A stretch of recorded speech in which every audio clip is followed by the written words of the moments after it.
Olá, amigos do Papo Cult, Joanice Sampaio, mais uma vez aqui com vocês. E hoje nós vamos falar de uma publicação que ela vem contribuir com a história da literatura brasileira e também, principalmente, com a literatura cearense. Estou aqui de máscara, né, por conta aqui dos protocolos. Hoje vamos conversar com o historiador e escritor Ednardo Honório, que nos presenteia com a sua primeira obra, que é Centro de Estudos Juvenal Galeno, que foi uma agremiação literária que aconteceu aqui em Fortaleza de 1938 a 1945. Muito prazer, Ednardo. Bom dia, Joanice Sampaio, tudo bem? É uma grande alegria estar aqui presente para o Papo Cult, né? Para mantermos aqui uma ótima informação sobre essa estreante obra de minha autoria, nesse momento em que temos que resgatar das esquecimento, agremiações que não foram analisadas por outros pesquisadores ao longo da história. Ednardo, como é que você, logicamente, é historiador, então como é que você chegou a ter o conhecimento dessa agremiação? Bem, Joanice, o Centro de Estudos Juvenal Galeno chegou para mim em 2013, quando iniciou uma pesquisa que foi de um edital da gestão anterior da Prefeitura, de Luziane Lins, da época, que falava sobre a memória literária de Fortaleza. Aí eu fui pesquisar sobre os intelectuais da cidade de Fortaleza.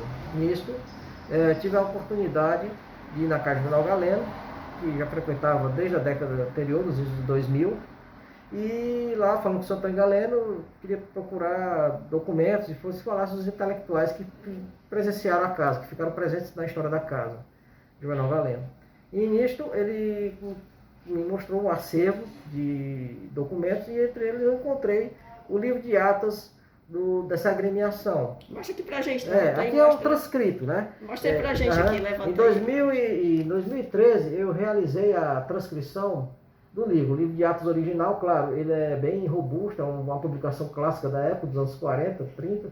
E aí eu transcrevi o livro de atos, naquele ano de 2013, passei todinho para um caderno, o cara chegava em casa e digitava. Aqui é uma transcrição, eu passei é todo manuscrito, né?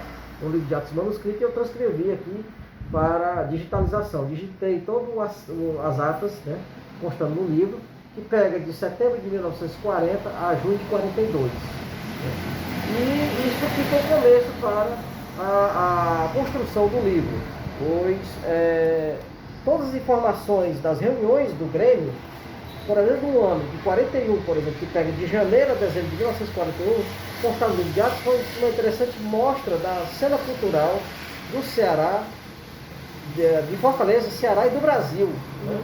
Da realidade que se vivia naquele momento histórico em âmbito nacional, e estadual e municipal.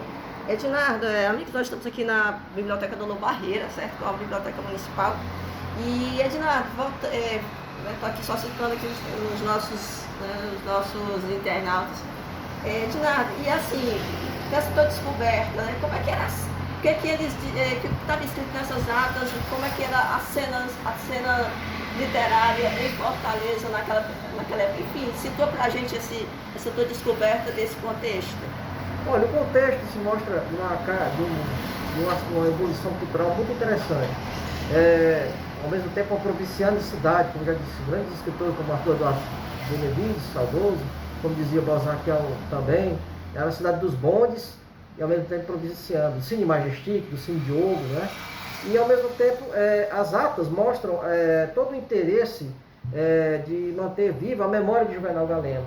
E isso por parte também de Henriqueta Galeno, que era diretora da casa de Juvenal Galeno, desde a morte do pai dela, em 31, o ano passado até completou 90 anos de morte de Juvenal Galeno, e que ela transformou a casa no Templo da Cultura, como até se diz num capítulo do livro, que era o Templo Cultural. E esse espaço era um atrativo, como se fosse hoje o Dragão do Mar, o Centro Cultural Banco do Nordeste, que o intelectual chega aqui e vai a esses espaços para palestrar. Se realizaram muitas palestras na Casa Juvenal Galeno nesse período. E todo intelectual de âmbito nacional, como foi um exemplo, foi o Raul Bopp, ele chegou a visitar o Ceará, frequentava a Casa Juvenal Galeno. E os outros veteranos da cena intelectual cearense, como Antônio Salles, que era um assíduo frequentador da casa, Figueiras Lima, Raquel de Queiroz, né? E também outros que estavam começando a sua história literária, e outros que vinham de fora, como Demócrito Rocha. Demócrito Rocha era muito amigo da Henriqueta Galeno, muito demais, Paulo Sarazate. Mas, Edinardo, né? assim, quem é, assim, né, que se projetou, que fez parte desse grêmio e se projetou, né, na cena literária, na cena artística, política, você pode citar? Olha, quando eu citar o nome destacado e principal, que eu considero como que passou da era da juventude e chegou à maturidade, estabelecendo o nome, foi Hélio Melo de Souza. Por sinal, é um rapaz aqui da fotografia, esse aqui do meio, ó. Ele aqui é o jovem Hélio Souza de Melo. Hélio Souza de Melo. Hélio Melo, como era conhecido. Ele era gramático. Aqui é melhor para vocês, aqui do meio. Ele era gramático, filólogo, tinha formação em economia. Foi uma das primeiras da turma de economia, da faculdade de economia, quando foi fundada a faculdade de economia em 1938. Ele foi um dos primeiros alunos da faculdade estreante de economia, fundada por Jaci Menezes, que era até privada, era uma faculdade particular. Depois se tornou estadual e futuramente federal, quando surgiu a Universidade Federal do Ceará, né? Então ele foi o único que teve uma grande projeção em nossa cena cultural e foi do Instituto do Ceará, foi sócio do Instituto entre 1975 e 2001, quando faleceu. Edinardo, uma coisa, né? No teu livro ele cita também digamos assim, o contexto político da época e também a atuação desses integrantes desse grêmio, né? Também, né, era a ditadura Vargas.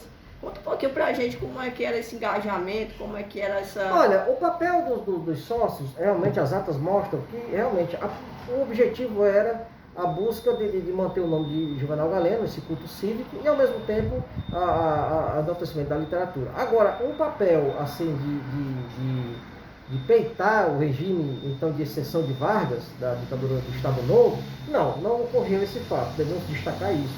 Eram jovens de origem humilde, grande maioria até de outros estados, como posso citar aqui, com destaque, aqui esse rapaz aqui, o afrodescendente Sebastião da Paixão, que era de Minas Gerais. Aqui, ele é afrodescendente de Minas Gerais, ele veio para Minas Gerais. De terninho cinza. Isso mesmo, Minas Gerais, Sebastião da Paixão. Ele era de Minas Gerais, existia o Ramon Dantas da Paraíba, existia o Valdez Carvalho, que é este outro aqui, que já era um poeta reconhecido no Piauí, no estado do Piauí. Esse aqui de cima, né? Ao lado do Hélio Melo, esse de preto. Aqui, que tá mais em cima aqui, do lado ele aqui. Ele era muito reconhecido no estado do Piauí. Preto. E esteve aqui presente nessa agremiação. E existia essa responsabilidade mais pelo lado cultural interno, e não por objetivos. Por isso que as atas não chegam a ser tão... digamos assim, atacantes ao regime, atacantes ao interventor Menezes Pimentel, por exemplo, eles frequentavam a casa. Devemos entender que pertencia a Henriqueta Galeno mesmo, todos pertenciam a uma situação do Estado que estava formado. E isso não invalida o Grêmio. Eu vejo o Grêmio pela sociabilidade tão comum a todos nós, né? Existe, claro, houve tempos depois, principalmente na história do Brasil, nos últimos 50 anos, a questão do regime de exceção do regime militar. Aí as gremiações tomaram esse papel de serem ativantes contra o regime. Mas aí nesse regime de Vargas, a ditadura Vargas, já era uma outra realidade, um país rural, muito fechado, então a realidade de contato e de situações realmente fazia com que eles tinham certeza que ia precisar evitar problemas. Não é à toa que uma das atas aqui eu encontrei que a biblioteca era proibida, a biblioteca do Grêmio, o Grêmio tinha uma biblioteca, Ademar Tavares, era o nome da biblioteca, era proibido constar livros que fossem de contra a alguma coisa de ordem, digamos, a questão política ou questões de ordem moral, obras ofensivas ou obras condenativas moralmente, né? Era proibido o ingresso desses livros, né?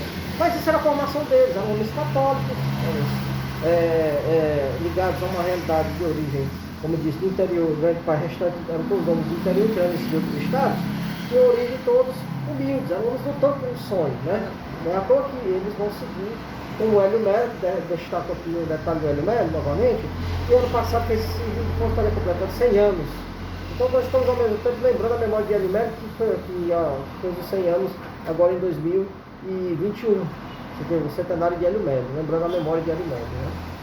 Edna, e a produção literária, como é que teve algum, eles deixaram livro, enfim, alguma coisa para posteriori, como é que tá? Olha, Janice Sampaio, infelizmente, a única publicação que o Grêmio constava era a revista Jangada.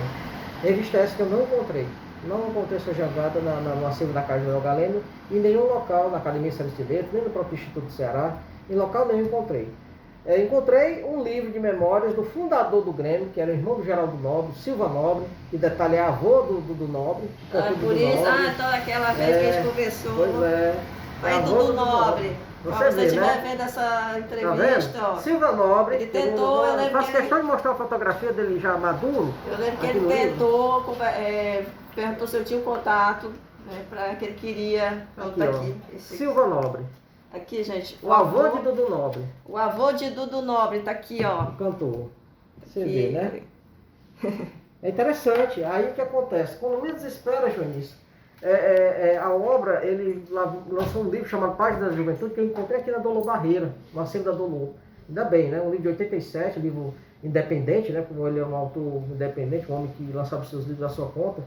E Silva Nobre dedica um pequeno trecho a lembrar da revista Jangada, em 38, quando fundou o Grêmio. Ele fundou o Grêmio e vai embora. O livro de atas aqui, em 40 e 42, não cita Silva Nobre, ele foi embora do Ceará. Estranho, eu achei curioso. Os outros continuaram, porque na fotografia, não está na fotografia. Agora, foi embora do Ceará. Agora uma coisa, então, voltando aqui, como é que, né, pra gente finalizar, como é que o Grêmio, por que ele dissolveu? Olha, o que aconteceu para o Grêmio chegar ao seu fim de atividade, né, de existência, né, assim que você coloca, né, está perguntando, o Grêmio ele existiu durante 7 anos, então, 7 anos, de 38 a 45, contando 7 anos. Ele chega ao fim, eu acredito eu, pelos caminhos que foram seguidos por ele, porque a grande maioria eram estudantes, ora da escola de agronomia, ora da faculdade de direito, escolas isoladas e superiores, né? Não existia universidade ainda do Ceará. A Universidade do Ceará só vai ser criada na década de 50, né? Portanto, mais que um filho. E de repente, Janice, infelizmente os caminhos, a conclusão da graduação, né, de jornalismo, de direito e de agronomia, colocou aqueles homens na necessidade de sair. Então eles, infelizmente, foram se afastando do Grêmio. As atas, ainda nesse período áureo de atividade, ainda mostram eles muito presentes, né? Mas como, infelizmente, eu não encontrei outra ata, outro livro de atas, né, em outro período, em 43, 44, 45, não encontrei. Infelizmente, só o Wilson Boia, saudoso Wilson Boia, dá essa informação, né? Essa informação da mudança de nome do Grêmio. Então o Wilson Boia informa que em agosto de 1945 o Grêmio muda. Mas infelizmente eu não encontrei atas do restante da atividade do Grêmio, que ajudaria muito a entender os caminhos do Grêmio. O caminho do Grêmio na época da Segunda Guerra, porque o Grêmio, esse livro de atas acaba em julho de 42. Em julho de 42, quando eles terminam o livro esse livro acaba, né? Foi bem antes das manifestações, por exemplo, do quebra-quebra, em agosto, né? A questão, por exemplo, da presença americana na nossa cidade, da base do Cocorote, depois do PC, né? Eles, infelizmente, não vão pegar muito essas questões e colocar livro de atas. Por exemplo, a Vai ao Sol, que o nosso amigo Jader lembrou, não é destacado, eles não colocam isso. Eles realmente se dedicavam a um grupo internamente literário. Normalmente as intenções eram os interesses literários e políticos do período. Por exemplo, em 41, um dos integrantes, Francisco Barros Pontidelli, fez uma palestra chamada Torneio Oratório, referente à Marcha para o Oeste, que era um projeto do Vargas, então, o ditador Vargas, para ocupar o centro-oeste do Brasil, Goiás, né? A região de Goiás, aquela região do centro-oeste, pois aquela região ainda era desconhecida, ainda estava virgem para o Brasil, né?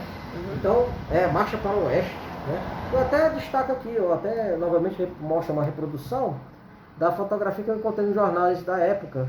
A nossa DESC, a Biblioteca do Estado, ela, no seu acervo anterior à reforma, eu pesquisei muito a Biblioteca do Estado, nas suas origens raiz.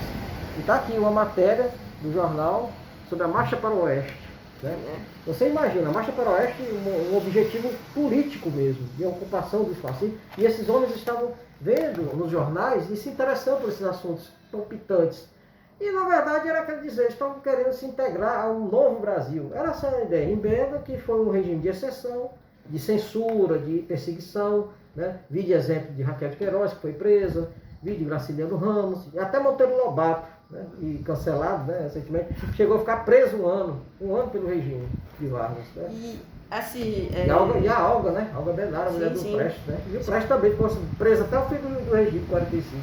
E o Grêmio, Ednardo, ele se junta, né? Porque assim, na história da literatura cearense, né, você teve a padaria espiritual, o Grupo Clã, tem mais aqui, que agora é muita coisa. O Grupo Chocalho, do professor Heriberto. Pois é. Grupo Chocalho, Cereará, Saco, né? Esses são os mais recentes. Mais recentes. Mas é a tradição, né? Isso aqui, no caso aqui é um período, né? Que no caso, padaria espiritual lá no século XIX, vai fazer 130 anos agora em maio desse ano 2020. O Grupo Clã já veio depois, já veio da sequência, e depois, né? E aí você agora, para quem não conhecia, gente, eu super recomendo esse livro, até porque ele também mexe um pouco com a minha memória afetiva, porque uma das fontes que ele utilizou nessa pesquisa, ele citou aqui o Wilson Boia, que era médico, ele escreveu a biografia de Juvenal Galeno. E Antônio Salles também, né? Pois e Juvenal, e no caso, né, o Dr. Wilson, eu tive a grata satisfação em conhecê-lo, porque ele era cliente do meu pai. Ele escreveu esse livro, ele autografou para o meu pai, só que esse livro sumiu da minha casa. Eu tenho muitas lembranças com o Dr. Wilson. Eu era criança, mas ele sempre tratava a gente muito bem e mexeu um pouco comigo isso. Então, tá aqui. E também, além de eu gostar de história e gostar de contar história, né? Eu estou aqui hoje com vocês, aqui com o historiador, o Ednardo. Ednardo, quem quiser, né, ter acesso ao teu livro, como é que faz? Olha, João de Sampaio, o livro, ele encontra-se no momento na livraria Arte e Ciência, aqui na Avenida 13 de Maio, né? Deixa eu pegar um cartãozinho aqui, que eu não lembro bem a memória do número da casa. A casa está aqui. Né? Pode ser? Pode mostrar? Pode. Tá aqui. A Ciência me patrocina, tá? Tá aqui, ó, gente. Aqui fica... na livraria Arte e Ciência que encontra-se meu livro, viu? E graças a Deus, ao chegar lá, você vai encontrar exemplares desta primeira publicação de minha autoria. E voltando à questão, falando de padaria espiritual, né? Esse ano 2022 completa 130 anos da surgimento da padaria, né?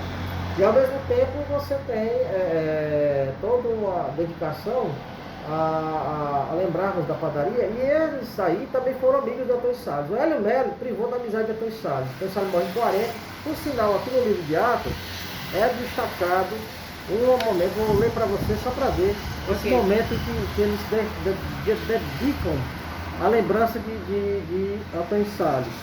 Pois Antônio Salles privava da amizade de Hélio Melo. Né? Hélio Melo era amigo de Antônio Salles. E eu achei demais essa proximidade entre eles, né? E que os mesmos eram amigos diante das situações de Grêmio Literário, e tinha essa proximidade deles. Né? Pois está aqui, ó. O senhor presidente e consistênios, senhores sócios, ficaram em silêncio durante 3 minutos em memória de pesar o grande morto desaparecido, o falecimento do bardo catênio Antônio Salles. Por último, falou o distinto presidente Hélio Melo, em breves palavras ressaltando os laços estreitos de amizade que prendia ao grande morto, Antônio Salles, né? Em 1940, na reunião da ata da sessão ordinária do dia 15 de novembro de 1940. Né? Ele faleceu no dia 14 de novembro de 40, Antônio Salles. Então aqui nesse dia eles lembram a memória de Antônio Salles na reunião, e Hélio Melo privava da amizade do grande poeta, né? Cearense, que foi Antônio Salles, autor de Aves de Arredação. Né? E outra coisa, teve naquele momento a questão do clã. Eles eram contemporâneos do clã, dos jovens do clã. Eles eram jovens também, eram estudantes da faculdade de Direito. Agora eu percebi que parece que o grupo era de um lado e o grupo do outro. Quer dizer, esteticamente não se aproximavam. Não houve troca de ideias. O doutor Engenheiro Barroso era um pouco, até alto dos seus 20 anos ali, naquele momento, em 1940, parece que ele não olhava ele falava de eletricismo, a casa de Juvenal Galeno. Aí eu vejo que a turma do Grêmio, como os que fariam o Grupo Clã, como a Luiz Medeiros, por exemplo, e o Dr. Geraldo Barroso, e o Otacílio Colares, não havia uma proximidade. Em nenhum momento mostra a aproximação dos dois, infelizmente. Ficaram, era aquele dizer, era a turma de um lado, a turma do outro, cada um tinha suas visões estéticas e ideológicas, quem sabe, ninguém sabe, né? É a grande pergunta que fica no ar e não tem resposta, né? E, infelizmente, ninguém pode saber, né? Se existe uma proximidade, porque as atas mesmo não colocam nenhuma visita desses jogos, então, também literatos, né? Eles vão criar o clã em 42, justamente em 42, o Grêmio está aqui ativo, mas o Congresso de Poesia, que vai fazer 80 anos de poesia, que o clã realizou, no Teatro Zé de Alencar, que foi uma semana antinazista, que foi feita no auge da Segunda Guerra, que no Brasil entra na Segunda Guerra, né, por 80 anos da proclamação de guerra. Infelizmente, como disse, o livro de Atacama em junho de 42, não deu para descobrir se eles se aproximaram do Congresso, né? E em 46 o Grêmio já não existia mais, teve o Congresso de Escritores em 1946. Isso já com o clã formado, e a revista Clã sai nesse ano, né? E assim, Renato, né, você disse que tem pontos que não foram apurados, esclarecidos, mas você chegou também você teve aproximação com algum familiar de algum deles? Sim. Eu sei que teve, né? Essa tentativa com o Dudu Nobre. É clássico para o historiador, tem a busca de integrantes de gremiações, de associações, de grupos, né, procurar os descendentes, né, os filhos, os netos, os bisnetos, né. E eu tive a sorte de encontrar o senhor Sérgio Melo, professor da Universidade Federal do Ceará, engenheiro químico, homem da área de química, e o professor Sérgio Melo, de grande ajuda, me falou muito do pai dele, o Hélio Melo. E outro foi o sobrinho de Gaudêncio Carvalho, Rogério Nilton Carvalho, que é jurista no Piauí, hoje mora na Paraíba. Outro foi a viúva de João Romão Dantas, a dona Maria Andrade Barbosa Dantas. Ela hoje mora em Souza, na Paraíba, o estado da Paraíba é o estado do Natal, que ele voltou para Paraíba, né? Já com relação ao Sebastião da Paixão, o afrodescendente, né? E um homem negro que se formou em agronomia em 1944, você imagina, né? Um homem negro formando ali em agronomia, ali naquela altura, superior, né? Ele, infelizmente, eu não consegui. Tive que ter contato só com o museu da cidade do Rio, de Minas Gerais, chamado Rio Pomba, que é a cidade onde ele terminou seus dias. Ele foi para lá e ajudou a criar a escola rural de lá. Os que foram da agronomia, um detalhe, foram homens que fizeram o papel de disseminadores do ensino rural no Brasil. O Romão Dantas criou uma escola também, foi o fundador de uma escola na Paraíba, e o Sebastião da Paixão também. Os outros eu não consegui saber que levou, que eu tomei conhecimento que foram da agronomia. Então, infelizmente, eu não consegui saber. Legal. Né? Dinardo, parabéns por trazer a memória, né, o que estava em oculto até então para muitos, né? Porque se não fosse você, poderia ser outra pessoa, né? Que tivesse um conhecimento. Mas foi você o cara que trouxe à tona, contribuindo para a história da cidade de Fortaleza, né, da cultura do Ceará, do Brasil, né, porque isso também integra para a gente, numa época, né, que a tecnologia não é como hoje, né, não é uma coisa instantânea, mas chegou no Raul Bob, né, Raul Bob esteve aqui. Então, tá aqui, gente, vale a pena, confira. A Ednardo, né, nas redes sociais, Ednardo Honório de Lima. No Facebook, no Instagram é honório.ed, né? E, bem, pelo menos a questão das redes sociais estão aí presentes, né? As redes sociais estão aí. Troque essa ideia com ele. E a livraria Arte e Ciência com o livro para a venda, né? É isso aí. Parabéns, Ednardo. Obrigada. Obrigado. Também muito obrigado, Melissa. Valeu.